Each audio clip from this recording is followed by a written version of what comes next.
Uno de los mayores problemas en la inteligencia artificial en este momento también es uno de los menos comentados. No es el tamaño del modelo ni la capacidad de cómputo, es la calidad y disponibilidad de los datos. Y la razón por la que esto importa es porque la inteligencia artificial podría estarse quedando sin datos. Durante años, toda la industria ha funcionado gracias a recopilar información de Internet. Texto, imágenes, código, conversaciones, todo eso se introduce en estos modelos y así es como aprenden. Eso funcionó extremadamente bien para la inteligencia artificial de propósito general. Así fue como obtuvimos cosas como GPT, Gemini y Claude, aunque ahora estamos llegando a un límite.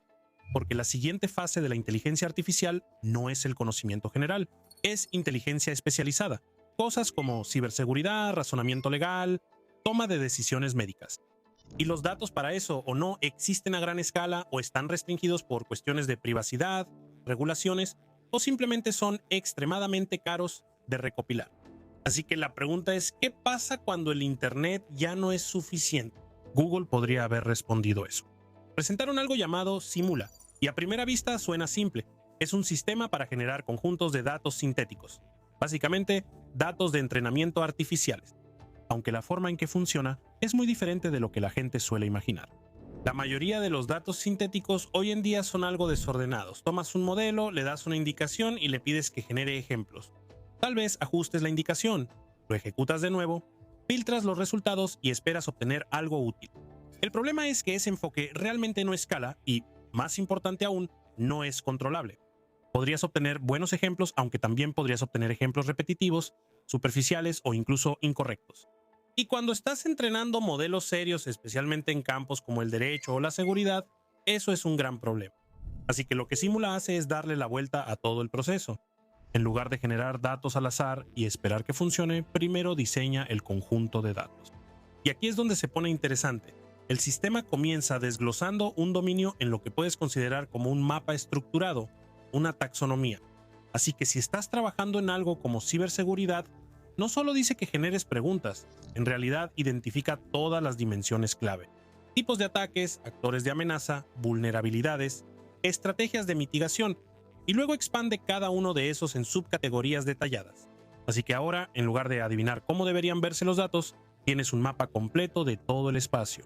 Y eso importa porque uno de los mayores problemas en los conjuntos de datos de IA es algo llamado colapso de modo, donde los modelos siguen generando tipos similares de ejemplos una y otra vez, incluso si el tema es amplio. Simula evita eso al muestrear directamente de este mapa estructurado.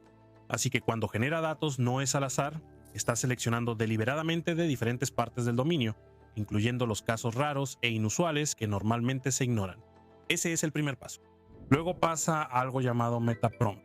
En lugar de generar directamente los datos finales, primero crea instrucciones para generar esos datos.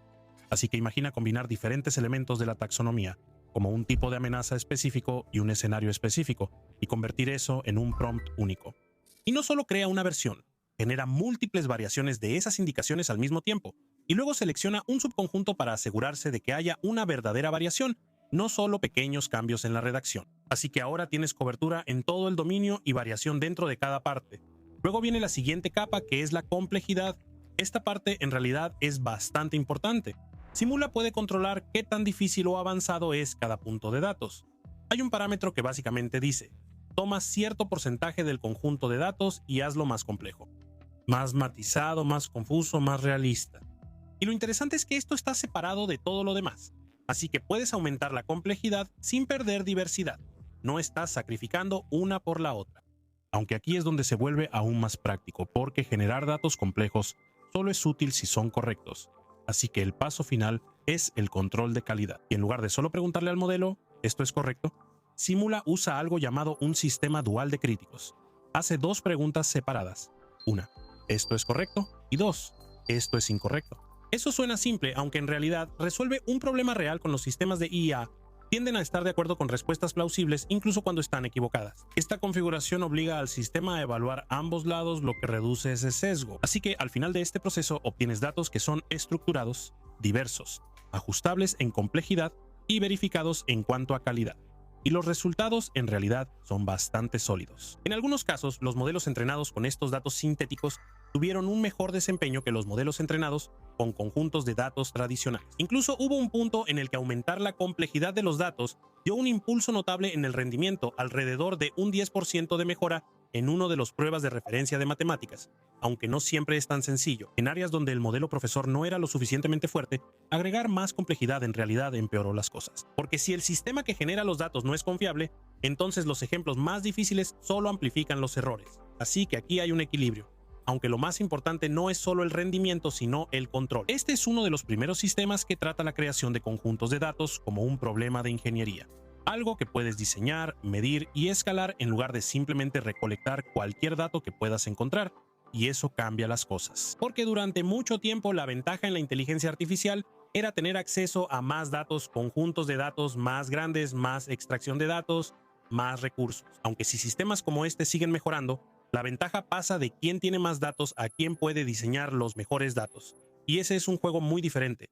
También plantea algunas preguntas más importantes. Si la inteligencia tan artificial puede generar sus propios datos de entrenamiento y esos datos pueden superar a los conjuntos de datos del mundo real en ciertos casos, entonces, ¿qué papel jugará el mundo real en el futuro? ¿Todavía necesitamos grandes sistemas de recopilación de datos? ¿Las empresas todavía necesitan depender de datos con derechos de autor o sensibles? ¿O empezamos a entrar en una fase donde la mayoría de los datos de entrenamiento son sintéticos por defecto? Todavía no hemos llegado completamente a ese punto, aunque este es uno de esos pasos que parece ir en esa dirección. Y si eso sucede, entonces toda la base de cómo se construye la inteligencia artificial empieza a cambiar. Porque el cuello de botella ya no es la disponibilidad de datos, sino el diseño de los datos. Aunque mientras Google intenta resolver cómo aprende la inteligencia artificial, OpenAI se está enfocando en entender qué es lo que realmente está haciendo la inteligencia artificial. Porque a medida que estos sistemas se vuelven más avanzados, especialmente la inteligencia artificial tipo agente, que puede tomar acciones, escribir código, usar herramientas y realizar tareas de varios pasos, las cosas empiezan a volverse complicadas muy rápido. Cuando algo falla, no recibes un simple mensaje de error.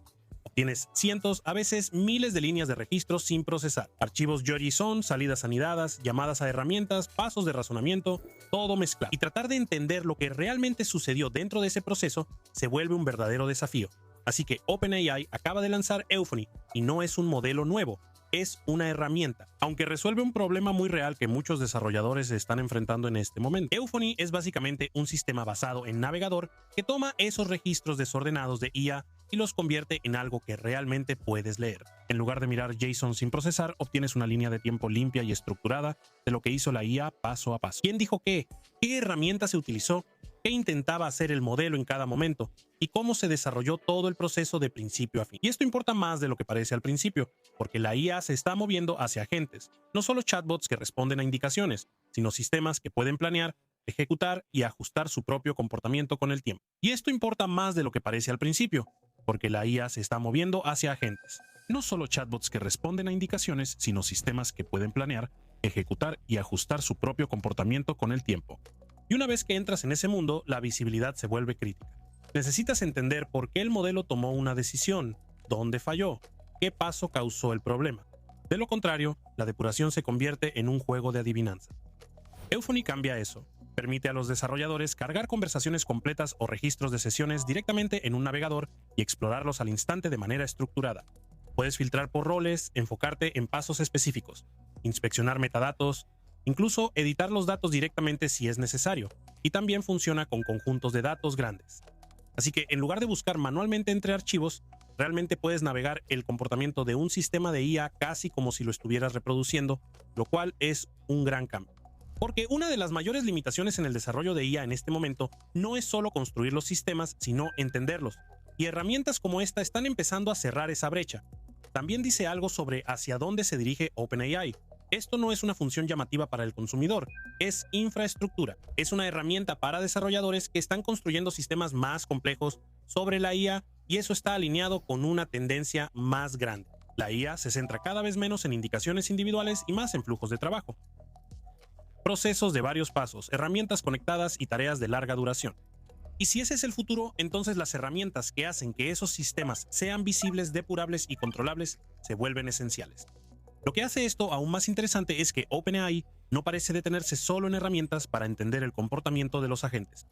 También parece que se están preparando para una versión de ChatGPT construida alrededor de agentes que siguen funcionando en segundo plano. Según lo que está surgiendo dentro del producto, OpenAI está probando una nueva función con el nombre en clave Hermes. y esto apunta a algo mucho más grande que una actualización normal. La idea parece ser convertir ChatGPT en un lugar donde los usuarios puedan crear agentes persistentes con sus propios roles, habilidades, tareas y flujos de trabajo, y luego dejar que sigan operando más allá de una sola sesión de chat. Así que en lugar de abrir ChatGPT, pedir algo y recibir una sola respuesta, podrías tener agentes trabajando continuamente por ti. Eso cambia bastante el modelo. ChatGPT hoy en día sigue siendo mayormente reactivo. Tú preguntas, él responde, aunque Hermes apunta a algo más cercano a un sistema siempre activo, donde diferentes agentes pueden encargarse de distintos trabajos, responder a desencadenantes, ejecutarse según horarios y mantenerse conectados a herramientas incluso cuando no estás usando la aplicación activamente. Y es ahí donde esto empieza a sentirse más grande. Si Euphony trata de ayudar a los desarrolladores a entender flujos de trabajo de IA complejos, Hermes parece ser el tipo de dirección de producto que hace que esos flujos de trabajo sean mucho más comunes.